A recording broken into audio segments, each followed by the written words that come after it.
Plaintiff Joe Herndon says he and the defendant were friends for 6 years. And after he moved in with Joe and his mother, he did drugs and smoked marijuana all the time. Joe claims the defendant constantly surfed the internet looking for women. And he's suing because he claims the defendant totaled his Jeep. Defendant Jerry Bryant says Joe suffers from little man syndrome, and he constantly tries to fight men who are taller than him. Although Jerry admits to wrecking Joe's Jeep, he insists it was not totaled, and he's countersuing for personal property. Start with you.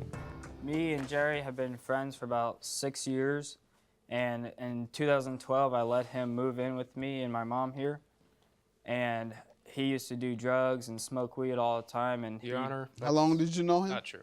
About 6 years. And then he would look online dating for girls, and he would show me the pictures of some of them, and he said they weren't that bad looking, or he liked them, and I looked at it and I was like, oh man.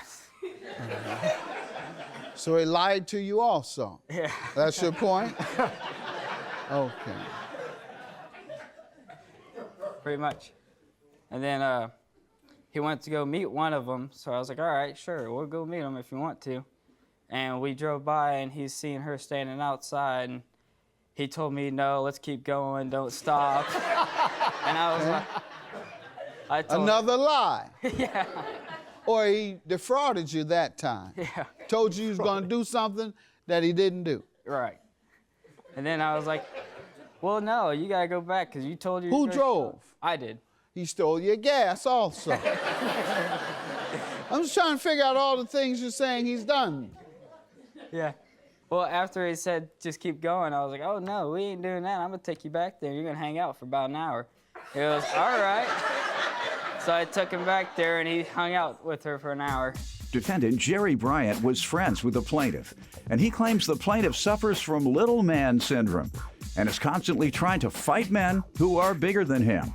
Let me get some background from you, then we'll get to the breach of contract he's suing you for. Sir? All right, Your Honor.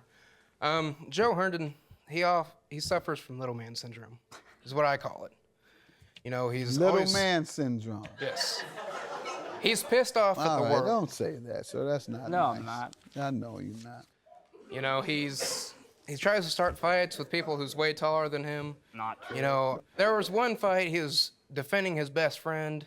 I told him, dude, that's between her and him, not her, you, and him. He's like, well, I'm going to fight. I'm like, all right, well, I'll just stand and watch. That's not even how it went. And what happened? Well, we went outside. The guy came down. He's like, well, I'm here to fight you. And I'm like, I'm not the one you're fighting. I'm just here to watch. He's the one you want to fight. And he's like, all right, well, let's get this over with. And they start fighting, and he tries to do like a little leg swing kick thing, and it doesn't work out. And then he tries What do you mean it doesn't work out? like I said, he's short, and his legs are also short, so therefore it didn't quite reach because he was too far back. And whenever he tried to land a punch, he missed because the guy backed up, and the guy hit him in the mouth, and he dropped to the ground. And then he stood back up, and his mom said, you know, fight's over, go home. Well, then the guy who was fighting him said, well, you're going to let your mama defend you? And then he's like, what? And then he turns around. I'm like, no. I grab him with my arms. I'm like, we're going inside. You got to go to the hospital. Your lip's cut open, and you're bleeding. He ended up going to the hospital and getting 2 or 3 stitches in his lip because You of it. violent? No. Did this happen? That only happened because the guy kept bullying me for about 6 months and wouldn't quit, and I Did tried you getting him tell to some quit. type of authority that he was doing it to try and get him Well- to stop? He'd stop, but then he'd start back up again. Okay, well, sometimes you have to resort to that. I don't advocate it, but, you know, there's this common belief that you have to confront bullies. I don't know if you need to do it in the way you did it, because that don't sound like it worked out very well for you. What are you suing him for? Him driving my Jeep and totaling it. Tell me about it. He had left to go to work. He was at his girlfriend's, came home, changed, and then he left to go to work. and he went the opposite direction of where we worked because my mom got us hired at the same place. And 5 minutes later, he called crying to me, saying he'd crashed a Jeep into a telephone pole, texting and driving. Sir, what do you want to tell me about this?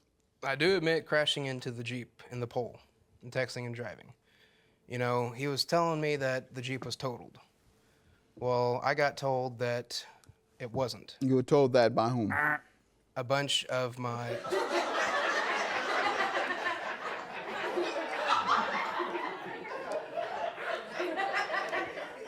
I have a few friends who... He's just a funny man altogether.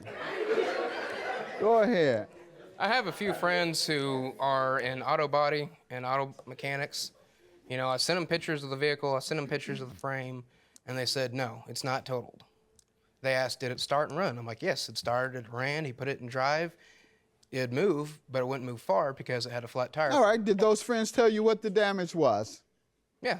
How much? They said maybe Let me see the 1,000. estimate.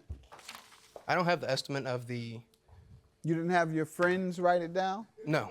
They just told me over the phone. What did they tell you? They told me it'd be 1,000 to 1,500 to fix it. And how many friends were there? 2 or 3 of them. Okay, and they all said the same thing? Yes. Where do you get your estimate for damage? I got a police report and pictures of the Jeep, the way it looks, And before and after. Let me have it, please. Any official conclusion that it was totaled?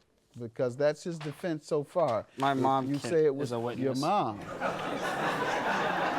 Well, he has 3 buddies, and you have mom.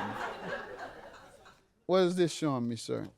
That shows you, I had 3 guys come over. Show me an from, estimate then. Show me an estimate of repair, something, sir. No, I just had 3 people who worked at auto body shops look at it and say that it was totaled. Okay, your 3 people say it was totaled. His 3 people say it was 1,000 or 1,500 in damages. Jerry was there too. How do I know whom to believe? But Jerry and my mom were standing there when When the guys told you it was totaled, Correct. were you? Yes, it was, Your Honor. So you heard 3 people say it was totaled, Yes, and your 3 say it wasn't. correct. And your 3, where were you all, in the alley? No, over the Where phone. were you? On the phone. I sent them pictures and they looked it over. Oh, on the phone? Yes. I'm going to take the word of the body shop versus your phone conversation, unless you have some type of evidence even of that. Defendant Jerry Bryant was friends with the plaintiff, and he claims the plaintiff suffers from little man syndrome and is constantly trying to fight men who are bigger than him. Your counterclaim for personal property is for $2,500. How so? Because my grandfather and grandmother gave me a really nice micro suede leather sectional. You know, when I asked Joe, you know, hey, can I store it at your house till I get a storage unit? He's like, yeah, sure, no problem. You know, I helped him move the old furniture out of his living room to the different rooms he put them in. And when I gave it to him, it was in good condition. It had a table went with it, lifted up, rolled around, whatnot. And then a couple months later, when I went back, you know, to look at it, and He hasn't been back in about a year. Go ahead, sir. I went to go look at it and then pick it up the next week, but there are cigarette burn holes all over it. The table is scratched up. There's animal stains on it. How It was long broken. had it been? 2 months. No. What did he say had occurred? I didn't ask him about it because it was all damaged, and I'm not going to take back my stuff. So when you went over and saw the damage, you didn't say anything? I asked him, you know, what happened to it? Yeah. And he didn't have anything to say to it. So you just walked out? No, we hung out because we were friends. Man causes $2,500 worth of damage to your property.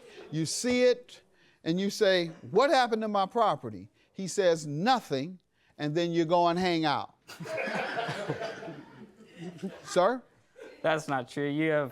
I gave you a picture of me helping him move it out of his apartment right there.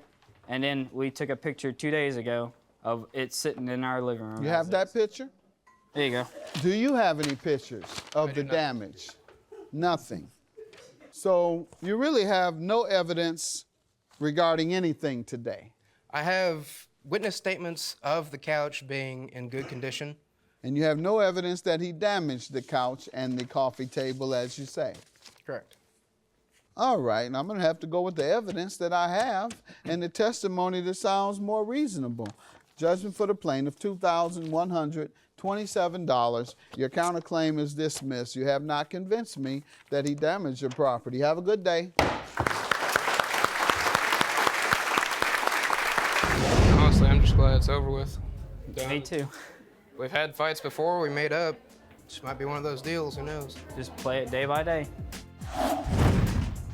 Did you pay a lot of money for a caterer, your wedding, or any other service and didn't get what you were promised? If so, tell me about it at AskJudgeMathis.com.